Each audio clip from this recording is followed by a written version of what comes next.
Good morning, everyone, and welcome to today's Tissue Talk Academy Zoom coaching call.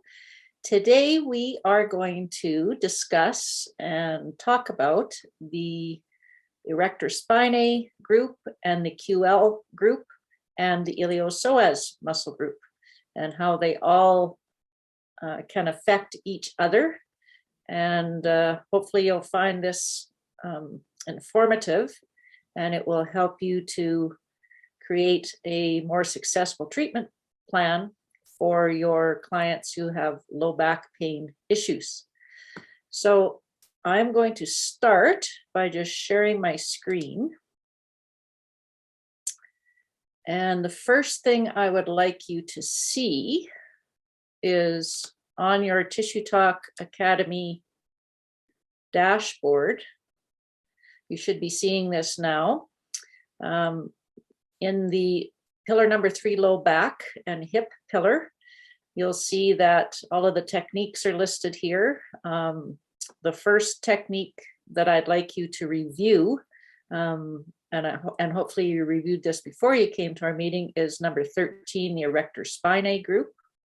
And then also the number 2, the quadratus lumborum video, and if you have time, number 3, the psoas technique sequence, but for sure the QLs and the erector spinae. So I'm not going to play these videos right now, and I encourage you to go and take a look at those, but what I'm going to do is share with you a couple of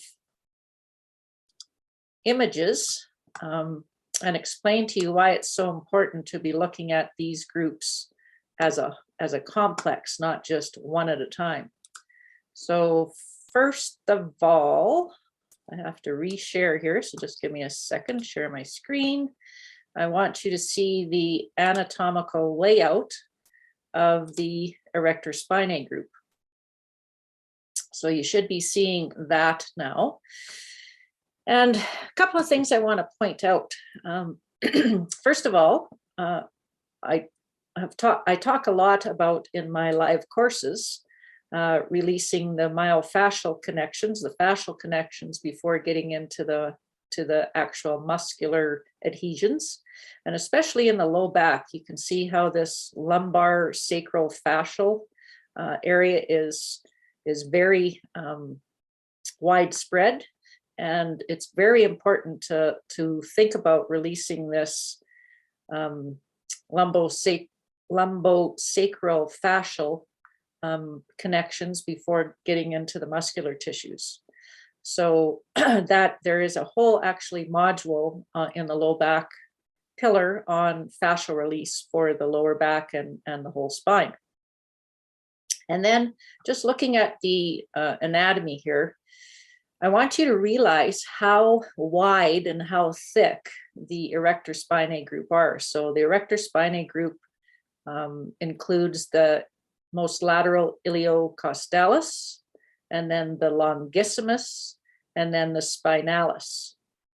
And those start right from the lower back, and they extend all the way up into the upper back and neck, and then up in the neck,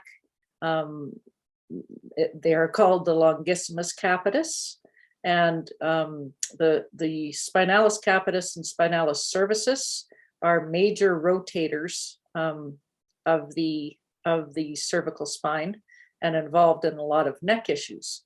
So just wanting to point out how when we're sometimes treating the erector spinae muscles, we think of just a very long cylindrical muscle, but it is a whole group of muscles, and the therapeutic way of treating these is to really separate all of these tissues from each other and release the adhesions in those. And depending on how small or large the frame of the body is that you're treating, these can be very wide tissues to very narrow tissues on a person that is more slightly built. And then when we get into the treatment of the erector spinae in that 13th module of the low back I show you all the different ways that you can positively affect adhesions in these tissues, starting with a more broad contact with your fist or with the palm of your hand or the heel of your hand and your forearm and elbow, all the way down to using a more specific palpating tool of your thumbs, and even show you how to use a T-bar tool, which is just a bar that looks like a T with a little knob on the end of it, to specifically work on adhesions in this erector spinae group. So that's a really good picture of what the erector spinae look like. And then, of course, underneath the erector spinae, you can see it a little bit on this picture. You see the QL muscles that go from the iliac crest all the way up to the 12th rib, and they attach to the transverse processes of the lumbar vertebrae. So the QLs on this side, on the right side, you can see that the erector spinae muscles have been removed, or these lateral erector spinae muscles have been removed, and you can see the QLs. On this side, you can't see the QLs as well, or they're not pictured here because they're underneath the erector spinae, and that's a really important thing to realize when you're treating and trying to access the QL tissues. So I'm just going to stop this share now and then share another image with you. And this image is more of the QLs themselves. Just going to try that one more time. Share. Going to get to this image.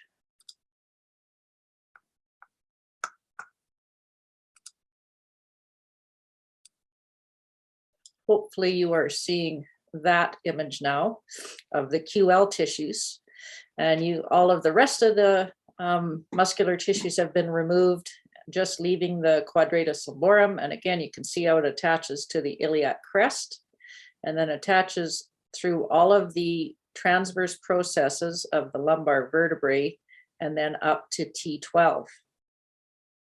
And of course, your erector spinae muscles would be attaching from the spine, and the most lateral ones cover over top of this a little bit, and you have to get in underneath to access the QLs. And the other thing that I want to show you, if I share this image now.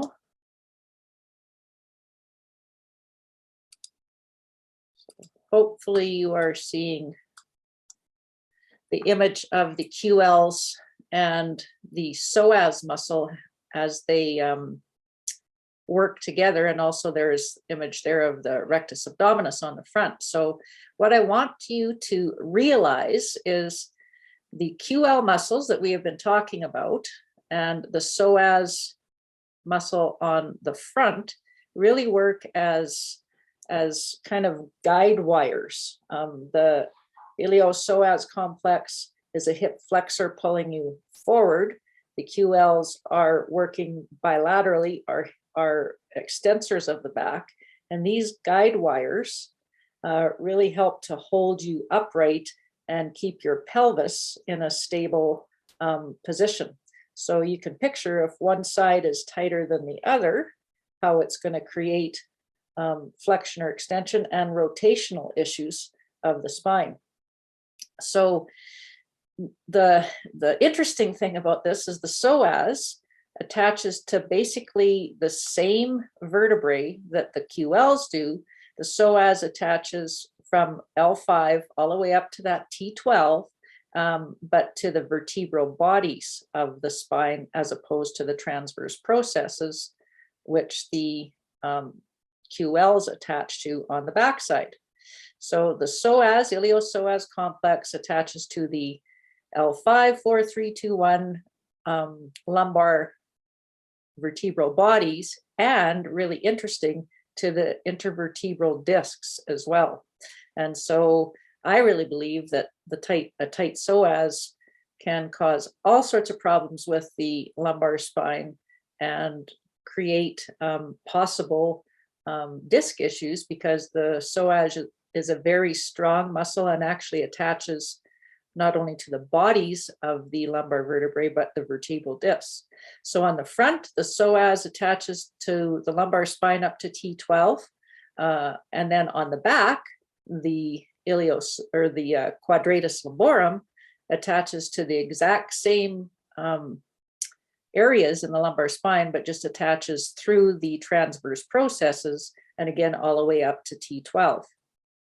So you can really see how the psoas in the back, the QLs in the back and the psoas in the front really work as guide wires. If you picture like a tall skyscraper that they're building, before it's up and stable, they have to make sure they anchor it down so that it doesn't fall one way or the other way. And that's exactly what the psoas and the QLs do with respect to our pelvis and our lower back and the health of our pelvis and low back. Okay, so I'm just going to stop that share and share one more screen.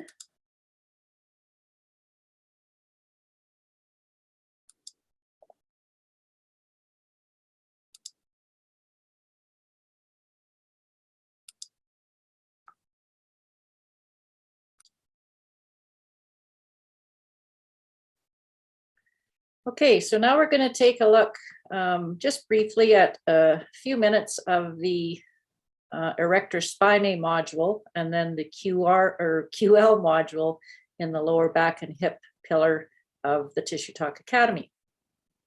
So let's just take a quick look. Here's, now that we've been playing with bones, let's look at the bones first.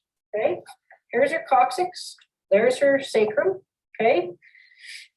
There's the sacral base. Here's her iliac crest.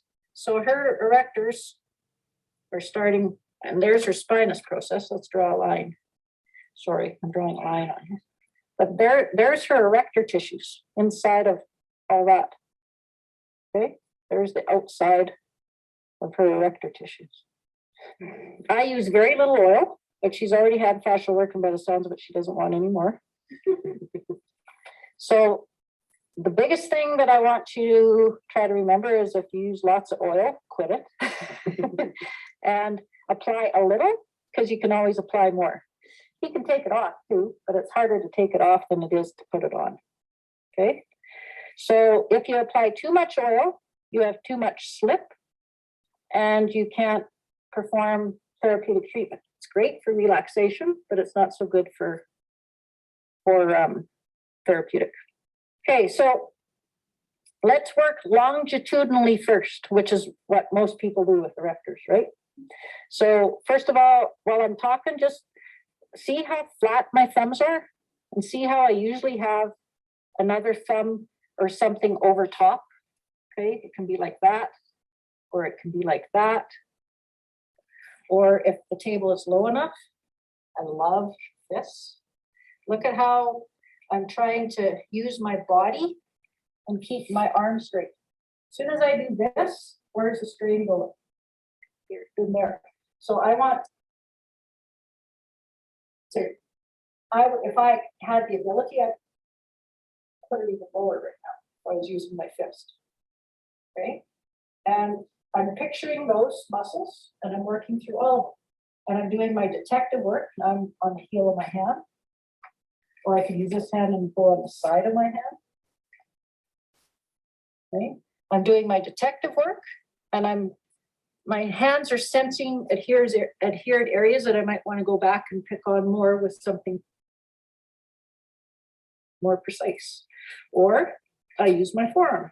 I like to get elbow for the erector, a good forearm for the erector. Yeah, and start with your forearm, and then if you want to get more precise, go to your elbow. Okay, so I just put a little bit of lubricant on my arm. Okay, and I'm just covering. This is the broadest stroke, so you can actually start with a more broad stroke. Be careful with not too much downward pressure when you get up into the rib cage. Okay, but start at the sacral base, and make sure you cover. And then also you can start to move your arm, okay? Because when it's here, it's different than when it's there.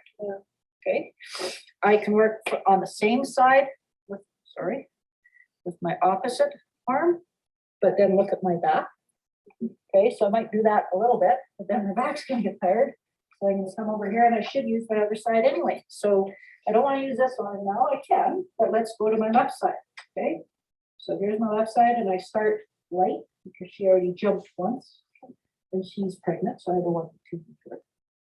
But I'm still doing something. Yeah. Hey, yeah. Are you okay? Yeah, that's good. What number are we talking generally? Like what you're doing right now is like a 4. But I got into like that 7 or 8 for a minute. Yeah. Okay, so then now here's a little bit of something else subtle.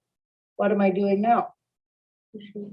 Towards So I'm still moving, but now instead of just going longitudinally, I'm actually going across the tissues, which is more precise because the tissues run this way. So if I go across them, we're going to get them more. So I'm just playing, okay? And I'm listening, talking to the tissues, listening to what they're saying, and they're saying right there, that's tight, Cheryl. Okay. And so I can just play there for a couple of strokes. Okay. If I do something precise, it's usually meaner. So after I do something mean, then do something nice again for a minute. Make nice. So base of my hand, hyperthenar eminence on that one, fist. And again, always watching my body posture, wide stance. I lean on the table all the time and try to keep my arms straight. And I don't have to work from the head down. I can work this direction too. I'm going to go this way. I can reach better if I'm using my thumbs now, but see how I have one thumb over the other thumb?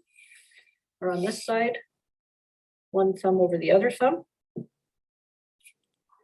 And then when I get down to the sacrum, remember how I said nobody ever touches the sacrum? Go all over the sacrum.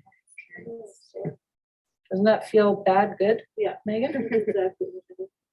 Okay. So good. Yeah. Because how many people ever rub the sacrum? Right on it. Because honestly, Because most, it's my favorite. yeah, most.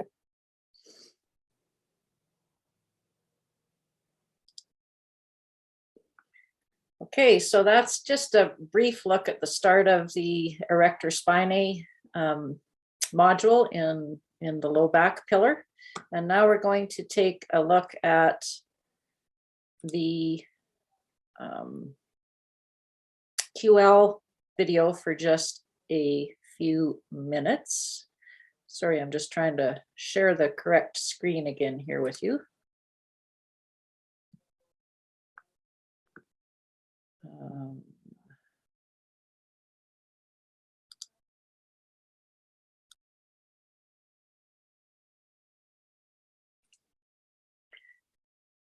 Okay, now here is a quick look at a little bit of the quadratus lumborum module in the low back pillar. The QLs on the body and look at how we access QL trigger points both in a prone and side lying position. The QLs attach along the iliac crest and up underneath the 12th rib and are located deep underneath the paraspinal muscle mass. Almost all of the QL is underneath this paraspinal muscle mass, which will be wider on some individuals than on others, depending on their surface anatomy. That we investigate the tissues along the iliac crest, right through the middle of the muscle belly, and also right up underneath the 12th rib where they attach. The type of motion is a downwards and inward motion, down to the table and in towards the spine. If we just go on top, we are going to be more through the paraspinal. So we have to get in underneath that paraspinal muscle mass and go down and in towards the table. You can use a finger palpation like I'm doing now. And you can also, and more effectively, use a thumb palpation because our thumb is stronger. It is a little bit hard on your thumb. So there are other alternatives. So I can tell just by investigating Val's tissues here that she's got quite a thickness through her QL right in the middle here. So I'm just going to slide slowly into the tissues. I'll get this hand out of the way for you. And I can feel that thickened tissue there. Now I can put my other thumb on top and I can do some trigger pointing just by applying pressure and doing a little bit of a rocking motion until I feel those tissues start to loosen a little bit. And I can be asking the patient if they're having pain referral, how much it's hurting on a scale of 1 to 10. So again, it's just really important to make sure you investigate the tissues from different angles, underneath the 12th rib, right straight across in the middle part of the muscle. And then you can come and position yourself at the top end of the table and go along the top of the iliac crest to find the lower trigger point, right where the paraspinal muscle mass and the crest of the ilium meet. There's often a really nasty trigger point in that area as well. And again, the thumb does work the best because you can feel the crest of the ilium and slide to where the QLs just dive underneath the paraspinal muscle mass. Now, it is also very effective to treat the QLs with your forearm and elbow. If you're lucky enough to have a table like mine that you can elevate, then that's much better on our body. If not, then really make sure that you're watching your own body posture. And when you're doing the QLs with your forearm and elbow, you can start just by, again, sliding and sinking slowly into those tissues. And again, you're trying to go along the iliac, crest of the ilium and sink in underneath the paraspinal muscle mass to find the muscles of the Q, or the adhesions of the QLs. So I'm going to pick on one adhesion that I feel on Val here, and I'm sliding along the crest of the ilium. When I get to this thickened area where that paraspinal muscle mass and the crest of the ilium meet, I can bring my arm up into a flexed position so that I'm actually using my olecranon processor, my elbow, as opposed to just my forearm. And I'm going to start laterally again and slide very slowly, gradually bending my elbow until I find those thickened tissues of the QL and sink my elbow into those tissues and can perform a little bit of a rocking action. And then just go right across the whole paraspinal muscle to finish that off. Treatment for the quadratus lumborum in the sideline position can be very effective. It exposes the QLs a little bit better than in the prone position for some patients. So the most important thing is to get them in a proper position. The bottom leg is bent so that they just feel supported and comfortable. The top leg is straight and slightly extended if you want to, but just in a position that they are comfortable. The top arm is going to be elevated above the body so that you can really open up this area from the top of the iliac crest to the 12th rib. And you can place a rolled up pillow underneath their back, basically to really try to open up the rib cage. If the arm is down here, it doesn't open up this area as much as if we raise the arm up overhead. That raises the rib cage and really gives us access through where the QL muscles dive underneath the paraspinal muscles. So the positioning is quite important. Now, just to landmark the tissues again, we're going to come along the top of the iliac crest. And again, here's the whole paraspinal muscle mass, and we want to get in underneath that paraspinal muscle mass down towards the spine. The middle part of the QL is the easiest to access here, and the upper part of the QL. So I've got my thumb right on Val's 12th rib. So basically just a small area here where we can access the QL fibers.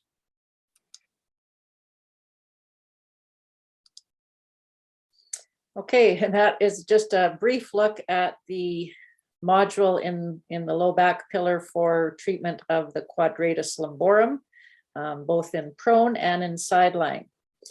So I hope this gave you a little inspiration to go take a look at these modules in the low back pillar. And then the next thing that you want to take a look at too is the treatment sequence for the iliopsoas. And remember that iliopsoas on the front is really works in opposition to the QLs on the back. And they both attach through the lumbar vertebrae all the way up to the 12th rib and really work together to stabilize the pelvis in a balanced position and really can affect low back pain patterns immensely. And then of course the QL erector muscles attach over top in the back, and I've used the word erector spinae and paraspinals interchangeably. That basically is referring to the same thing. So I hope you've enjoyed this short little training session of the Tissue Talk Academy Zoom call, and we'll see you again soon.